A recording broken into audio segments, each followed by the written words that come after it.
get some clothes on. It's cold outside. The temperature has dropped, hasn't it? It sure has. It's windy. It sure has.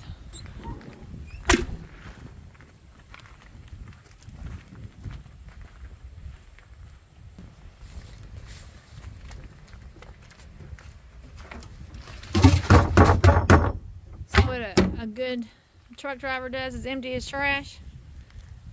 That's food that was in the refrigerator for the last 3 weeks. Oh no!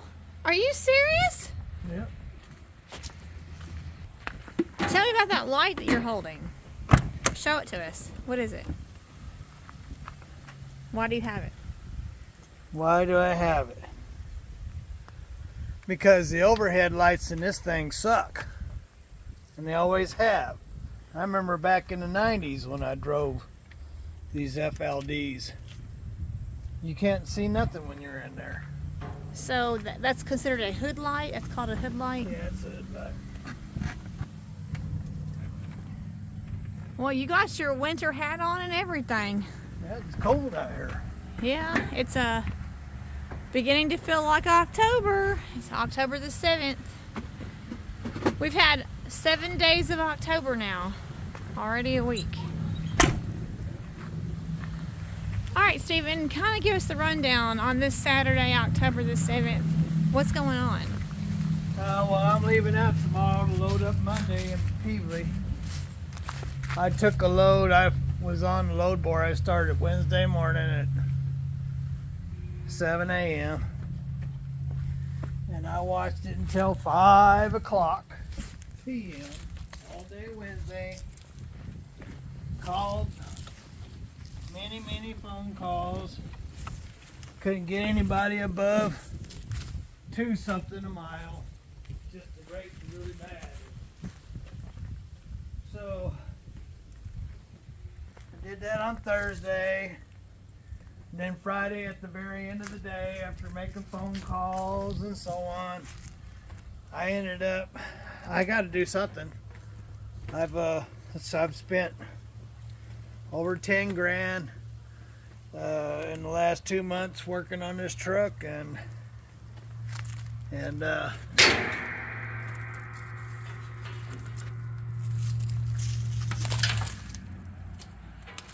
I've only had one decent paycheck this whole year, and that was the first of the year. And basically, money's getting really low, so I had to do something, so make some money. So I took a load that I don't like taking. I used to haul them a lot before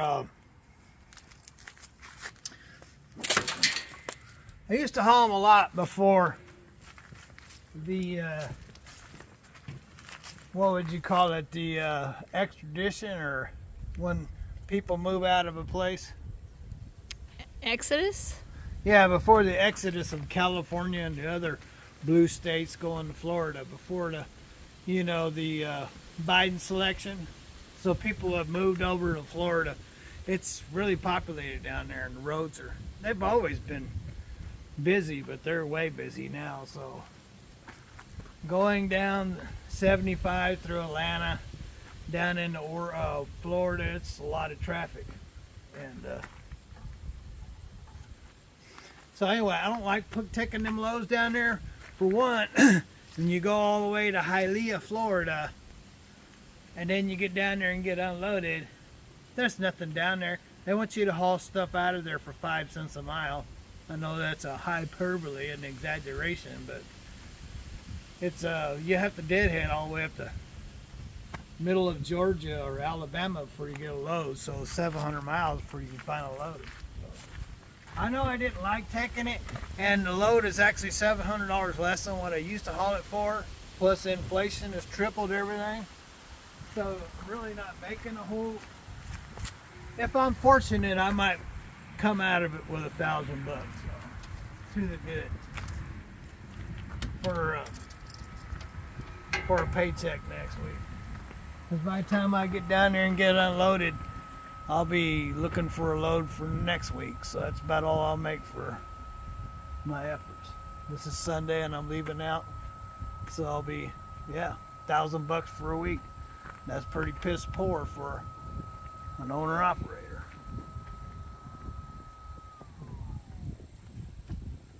So anyway, so that's what's going on with me. What's going on with you? Well, we've had a lot of time. I am working on some other deals. I may end up having to swap carriers and get on with a carrier that actually has their own loads. Direct freight. Direct freight, that's what I mean, own their own loads. And so, to me, that's probably about the only sensible thing to do. Because there isn't any freight out there to be hauled off the load board, I can tell you that. So it's so cheap you can't make any money. There's no money to be made. It's like this, all the freight is so low that you'd be fortunate to bring home $1,000 a week. And it takes $1,000 a week just to pay the bills. So that's not enough to pay for maintenance or anything else. So you're setting yourself up for major failure when you're not making enough money to pay for your maintenance. And like I just said, I just spent 10 grand on this truck getting it ready, and I still need tires. And so anyway, so that's what I'm doing. Watch out, buddy. Oh, you tripped on the cat. I didn't trip on him.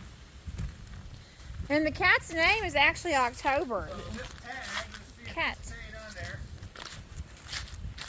Remember I put gasket material behind that tag because I was washing and it got hung up on the rag and it pulled it off. See if it stayed on there.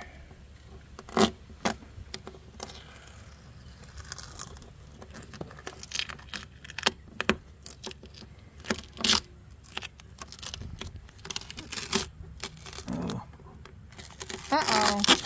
That's silicone. Uh-oh. Now you can't read that number. That's not cool. Well, I said it's silicone. Get it off of there. Maybe. Well, I guess you can't get it off there.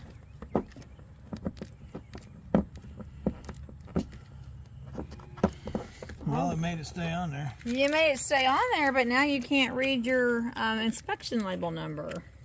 Oh well. So what's DOT gonna do about that? You can't read none of it. It says use permanent marker.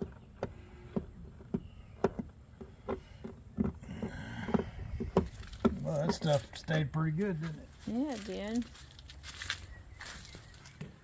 Oh, talk about what the cat did the other day. Talk about what... Stay off of that fifth wheel, buddy. He gets on that fifth wheel and then he'll jump on the fenders and track grease everywhere. Yeah, but talk about how you opened the hood.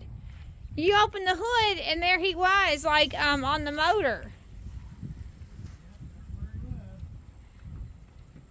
Yeah, you don't want any grease from the fifth wheel. This cat's name is October. Just like we have a son named August. We have a son named August, but we call him AJ. And this cat's name is October, and sometimes we call him Tober sometimes. But yes, he was born in December 2 years ago, the cat was, but his name is October. I think what happened from all that oil leak that got up on there and got oil on that changed the color of it, maybe. So, Stephen, we want to hear the story. Well, maybe our viewers want to hear the story of you were out here yesterday and you opened up the hood and there... Yeah, the morning started off like it did today. It was nice and cool. It's been getting down to 41 at night, and so they went out early. And the sun was beating down on the hood, putting off all kinds of nice heat. And Tober got up there and was on top of the motor, and so when I pulled back the hood, I didn't even know he was up there, but I went to go look and pulled back the hood, went and looked under the motor, and there he was.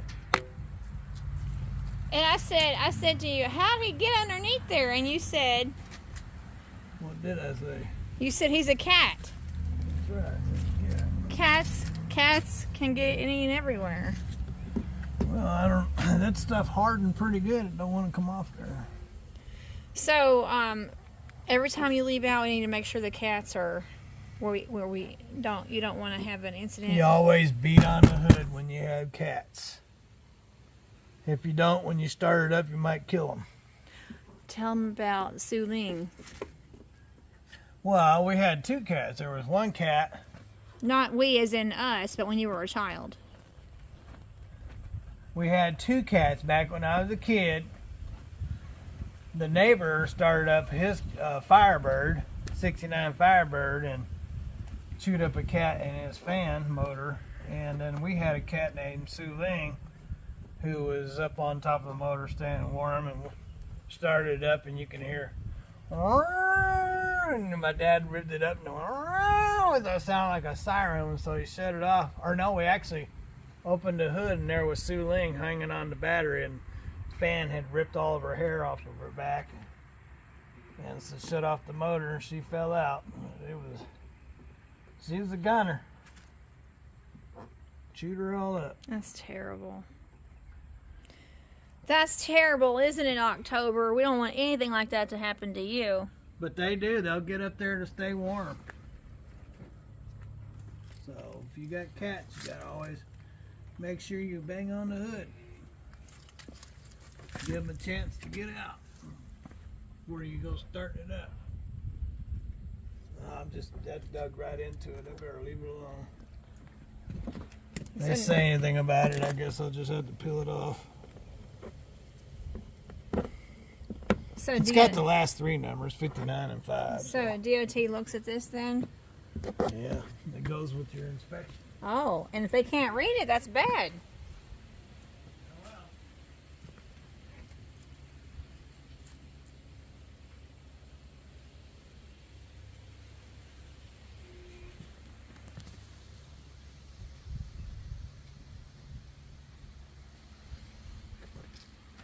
Well, Stephen, is there anything else you want to say? Well, the truck's all cleaned up, ready to go. I just got to get my gear in it. Heading out after church tomorrow. Just got to get my gear in it. Shampooed the carpet because Ricky got her dirty feet all over the place. Can't see in here, it's so dark. That's the way I like it, though. I like it dark in here.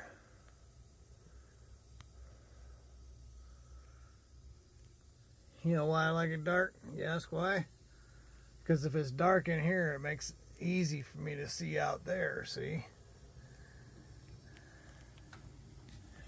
That's why.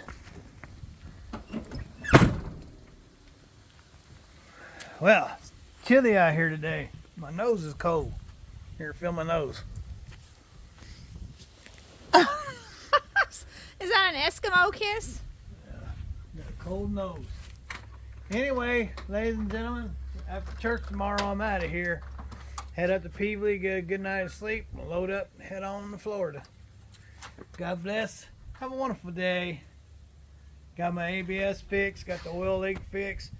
Power steering, there's a little sleeve with a gear on it that goes onto the back of the plate. It goes into the gear, and then you put your power steering pump in the center of that and bolt it on. Anyway, that plate, for some reason, has got a slow little leak. And He's trying to open the door. he's working on it. But anyway, so there's a slow little leak coming out of that little gear spacer, that spacer that has the gear in it where you put your power steering in. Slow little leak, but it's so minor that I'm not really concerned about it. So I'll get to it when I get to it. Have a wonderful day. Have lots of fun. God bless, and later.